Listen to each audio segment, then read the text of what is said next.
Hi and welcome to today. I'm Amanda and I'm taking you on my 31 days of essential tools and supplies. My essential tools and supplies may be different from yours, but today we're going to be playing with. So let's get started. Well, hello there and welcome to today. So, today we're going to be talking about, sorry, I'm just trying to get myself comfortable. Today we're going to talk about books that we can use to alter books. And I've got a few here, and I've shown you catalogues that you can alter using catalogues to alter. And so these are actual books. Now, there are a range of different types of books you can go for. It's up to you.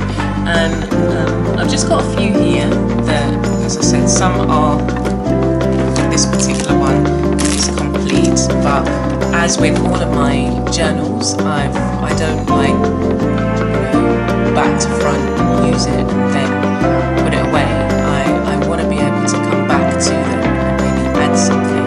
So it's like they're all part of my journey as opposed to that's it, move on. And obviously how I felt when I was creating a particular journal, maybe I might feel differently further down the line, and so you'll get different insights when you look back onto it. So I find that going to the thrift store and getting books is a great way to recycle, upcycle books. Now, am very precious about my books, so I find it very difficult to. I've never used any of the books that I've brought to read. So go into the thrift store or dollar store. You will again pick up books that are really cheap. So this particular one on the top was a children's book, and I love the way that children's books are, because you often find the ones, like this one opens out. So I'll show you this side first. They open out, so it's like you're in for a surprise. Wow. When you do it, and if you think about projects that you might want to do, you can incorporate that into the design. So like with this one, this was about my soul's journey, and this was taken from Brave Girls. Brave Girls. Is it Brave Girls Club? No, this was actually it's a free course that Tam from Bilibin Arts does, and we did a variety of different. She's got a free course that she does on there, a 4-part course, and this was one of the projects. I'm not sure if it's been changed yet, but I'm not sure it's changed, but if you're new to it, it's going to be something that you're going to really enjoy doing. And even if you want to revisit it, if you've done it already, like I'm just thinking, it'd be really nice, maybe there may be some other things which I've noted or seen, or I can create another book talking about different things in there. And so this is a little picture. I did a transfer. No, actually I cut it out. I photocopied it, cut it out, and then added it to the book. And this was what I wish for the 6-year-old. If I was talking to myself as the adult, talking to the 6-year-old, these are some things I'd want her to know, that she's a gift from God, that she can change her mind, that she's beautiful, that she is to be confident in her strengths and abilities, and to know how blessed she is. And so this was a really nice book, and so it's worthwhile going and checking the kind of books that your local charity store may have, because as I said, the kids' books are usually cardboard, and that is a better surface to work on in terms of creating and painting and And so there's some other pages which I'm to finish, and this was about the amazing people in my life. And this was again at the beginning of my mixed media journey. So the images I've got, my son was like 8 there, my brother, no, he must have been younger than that, 8. There's a picture of my brother who passed 4 years ago, and his daughter, and she's like just a year behind Sakani, but this was a young picture. This was mum in the very early stages of dementia, my sister, my stepdaughter, my husband, and all the things that I'm grateful for and the things that I celebrate.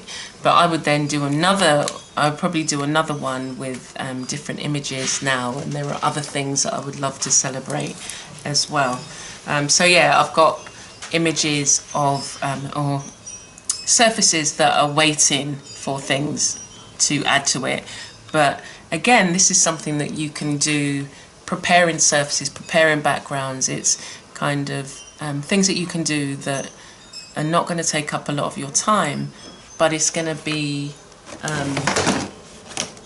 quite therapeutic. Like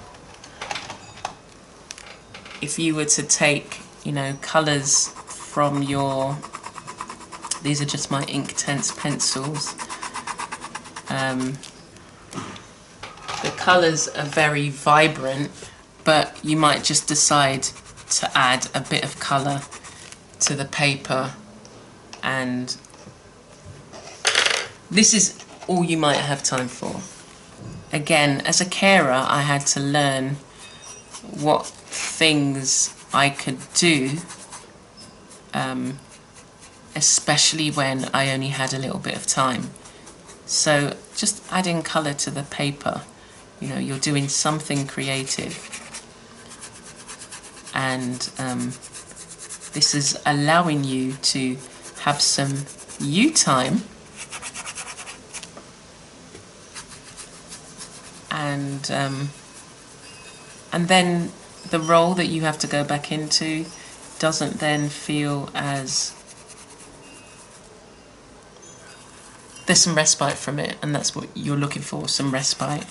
So I'm feeling a bit of yellow here, because again I'm just preparing the page, and maybe down here, and I would just add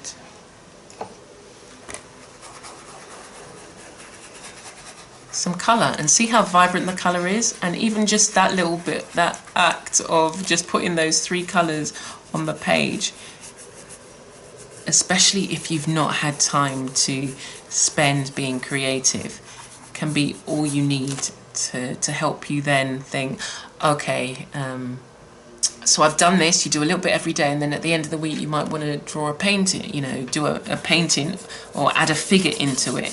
So this is a way, you know, breaking things down into little bits and allowing you the space to be able to come back. So altered books, this is one of them. This is one, my husband wrote a book and then reprinted it, re-edited it and reprinted it.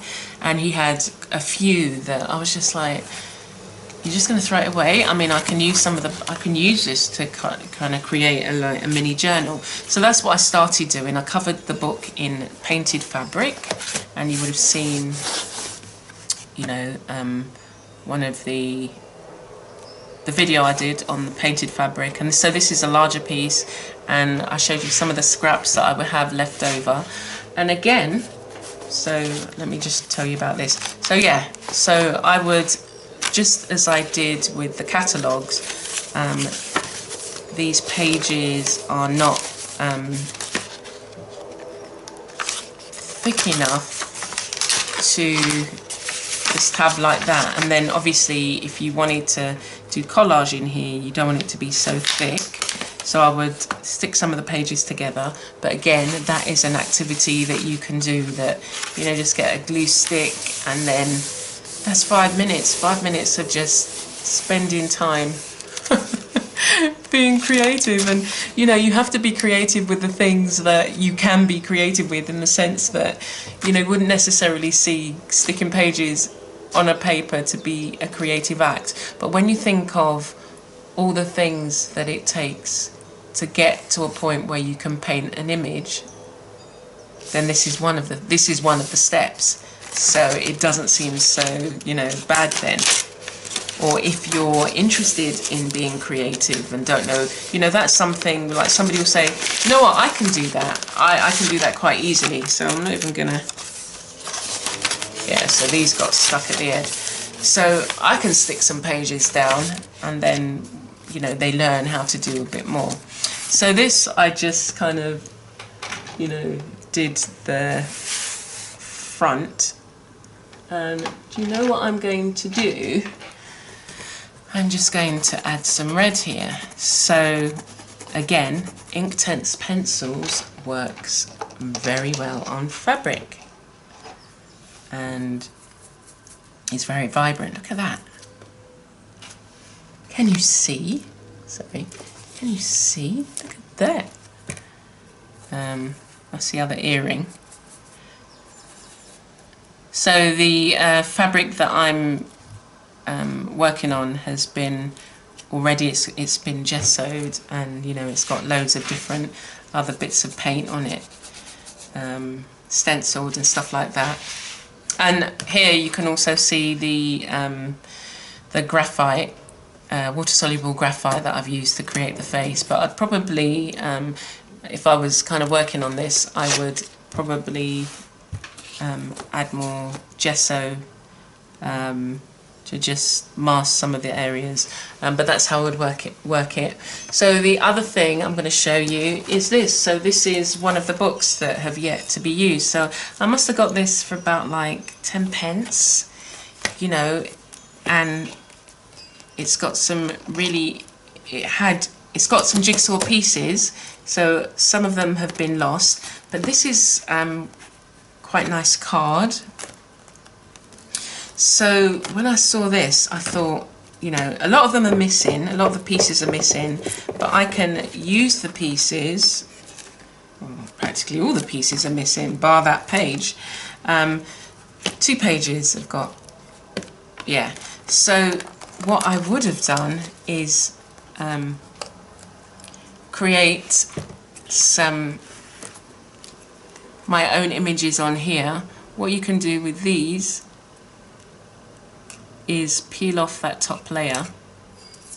So you can either sand it, but there's so many, you know, depending on your allergies or whatever, you know, there's a lot of fine bits that you might inhale. So I would just take off the first layer, and then you can paint on this without any problem. And you can, I was going to say you can stick some bits together, but you can't. But you can use it as an embellishment. You can use it to put a little quote, handwritten quote. You can make a little, you know, hole in it. Like these, make them as tags. So there's so many things that you can do. So when you know, purchase a book like this, and even this doesn't go to waste, you can, because the top layer is, you know, I don't even think I can split. You wouldn't want to spend the time, or you might want to spend the time. But I would just shred it, and then that would go as part of my paper clay. I would just shred it in my shredder. So take off that layer, and then you can just paint on this. So that's what I started to do.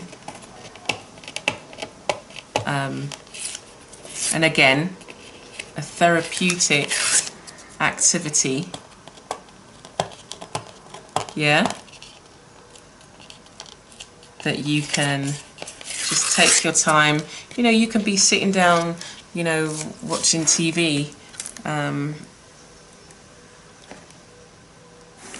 or the other thing you can do is, again, just apply some gesso. Depending on what you're doing, apply gesso, or put a layer of, like I would sometimes just stick down some tissue paper and then gesso it, and then you're there, you're good to go. You don't have to sand anything, you don't have to peel anything off. But with these, because I would use it in smaller projects, I'd probably do that, because it's easy taking these off, because you've got edges that you can, you know, just peel it off.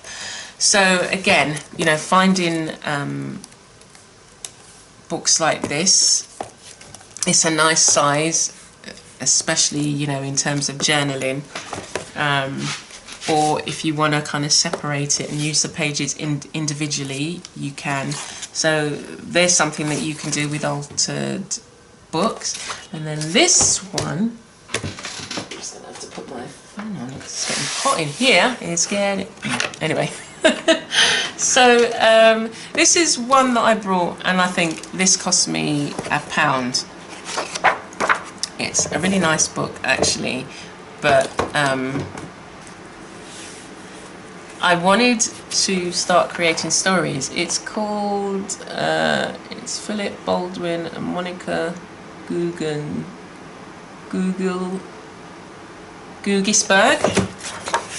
Let's open it. In Search of Clear Lines, it's called. But the book is, she's a glass designer, and it's got some amazing things. But I wanted to,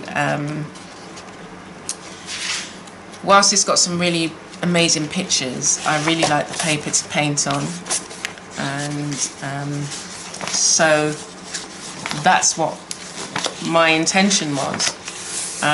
But I'm going to work around, you know, some of the imagery that I think, oh, that's pretty. So using it as a journal, adding stuff to it.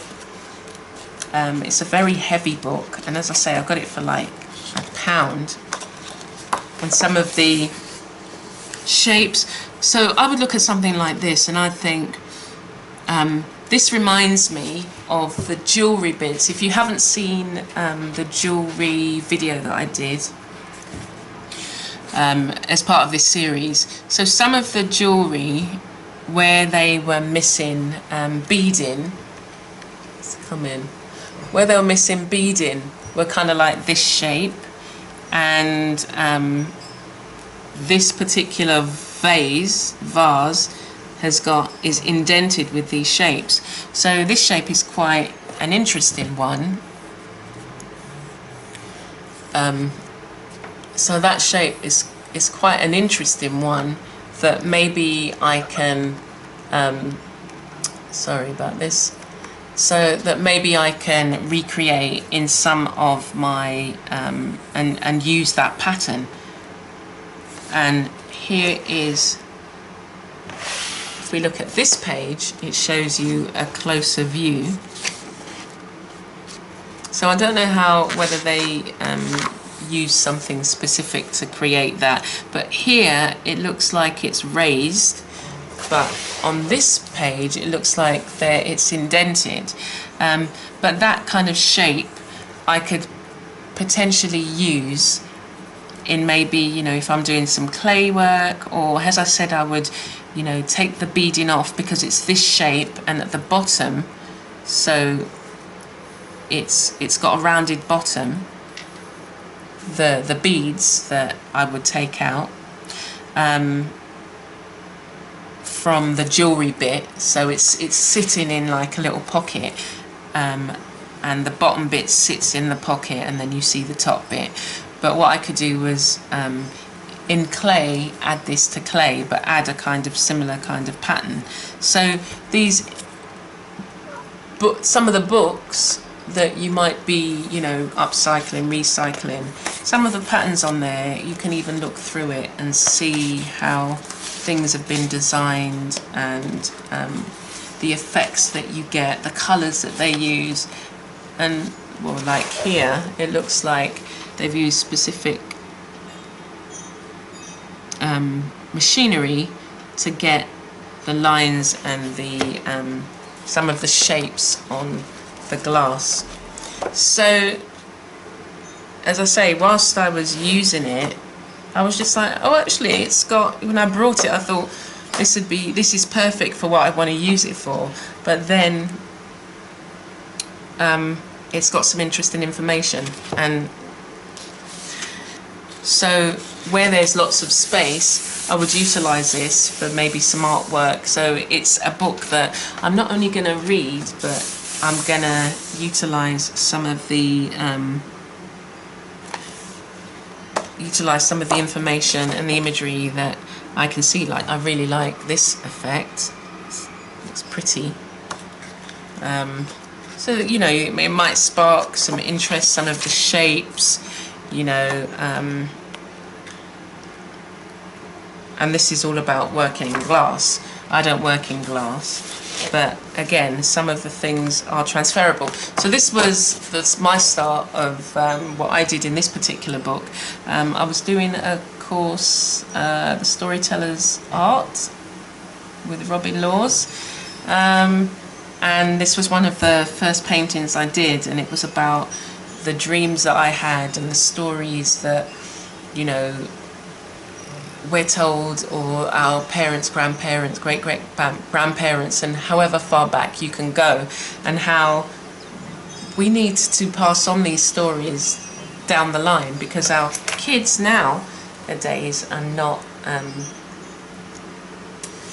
they don't know these stories. They don't know their ancestors and the people generations back, and, you know, the things that they could tell us and pass on. So this was just one of my first paintings. It was a blank page, just very much like this, and I, because the paper is quite thick, I didn't need to, I just gessoed it and then painted on it, and I really do like this broad space. This is probably one of the only books that I've got that is this size, that I can work on a larger scale in terms of art journaling.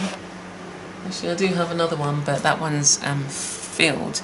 But this was about the birthing the untold dreams and untold stories. And we've all got a story to tell, haven't we? Anyway, so there are several examples there for you of you know, again, utilising a resource in a different way. We've got books that can be altered, you know, and there are so many beautiful designs that and things that other people have done. And again, I would love to take you on a journey in terms of from start to finish, starting and finishing a book, finishing in the sense that it's then ready for you to just kind of launch yourself into it. And don't think that you have to, you know, it has to be complete like this. Sometimes what I would do is just come do a page. Actually, this will do for a project I want to work on. Do a page, and it's just the right size. Do a page, gesso it, and then get on with it. Yeah. So, you know, it doesn't have to be complete, it doesn't have to be finished. And again, like this one, it's got pages that, see, this is what I just did on there. Add in colour. And throughout the week, I could just add some more colour, you know, just as you fancy. Whatever you fancy. And maybe add to the story. Okay? So, I hope you found something interesting here. I hope that, you know, maybe you look at some of the books you can get in your crafts thrift store or charity shop. Look at them in a different way. Check out the children's section if they have one, and look at some of those hardbound books, hardback books that you could get and that you can alter on. There's so many. And yeah, you'll get them for like cents or pennies, or, you know, very cheaply, but it's, you know, a really good thing to add to your collection. So you're not hoarding, yeah? And then you can use some of the other materials that you have. So like, if I was gonna use the I did a video on the PBO translucent moon and prism oil solvent paints. I might add the transparent to this one because I want to protect This is a photograph that I've cut out and stuck on it, but I would want to protect this, and I would fix this bit. So again, there's like other little projects that you can do. I would go back and sort this out, strengthening the spine, but I would put PBO on that, and that's like, it's not necessarily what they tell you it's for, but you can use your supplies however, and if you find a use for it that works for you, then go ahead and do it. Yeah, so I'm going to leave it there for now. I hope you've enjoyed that. I hope you found something of use. If this is your first time, please do subscribe to the channel, and I look forward to sharing more with you tomorrow. So take care for now, and I'll leave some links below for any of the supplies that you can possibly utilise here. Alright then, so take care for now and see you soon.